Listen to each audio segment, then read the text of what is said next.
तपाईलाई थाहा छ नेपालको पूरा पोलिटिक देखि भाइरल ट्रेन्ड सम्म के यो एउटा फेसबुक पेजले पूरा देश नै हल्लाउन सक्छ? म एउटा सिम्पल पेजको कुरा गर्दैछु, त्यो हो रुटिङ अफ नेपाल बन्द। मलाई लाग्छ यो कुनै ठुलो मिडिया हाउसले चलाउँछ, हैन। 2011 मा एउटा नर्मल स्टुडेन्ट भिक्टर पौडेल आफ्नो बोरिङ हुँदा खोलेको फेसबुक पेज आज नेपालको डिजिटल पावर हाउस बन्छ भनेर कसले सोच्यो होला?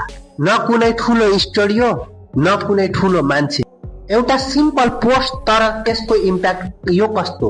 ठुला न्यूजहरुले च्यानल न्यूज भेरिफाई गर्दै हुन्थे, रुटिङ अफ नेपाल बन्दले पूरा इन्टरनेट हल्लाइसक्थ्यो। अर्थक्वेक होस् या बालेन शाहको वेब, रुटिङ अफ नेपाल बन्दले न्यूज मात्र दिएन, पब्लिकको इमोसनललाई नि राम्रोसँग हेर्यो। त्यही भएर अहिले नेतादेखि हिरो हिरोइनसम्म रुटिङ अफ नेपाल बन्दको पोस्टको वेटिङ गर्छन्। आज यो एउटा पेजको रिच मिलियनमा छ। अनि एउटा कुरा, विशाल एलेक्स फ्याक्टलाई च्यानललाई सब्स्क्राइब गर्नुभयो? गर्नुभएको छैन भने छिटो गर्नुस्, छिटो नै गिफ्ट ह्याम्पर बम्पर उपहार हुनेवाला छ। र एउटा सानो पोस्ट र आइडियाबाट यति ठुलो साम्राज्य खडा गर्न सकिन्छ भन्ने एउटा सानो best example routing of Nepal बन्दको पेजले दिएको छ। तपाईलाई रुटिङ अफ नेपाल बन्दको पेजको पोस्ट कस्तो लाग्छ? रियल छ कि फेक छ? तल कमेन्टमा भन्नु होला। एउटा लाइक, कमेन्ट अनि सब्स्क्राइब गरिदिनु होला।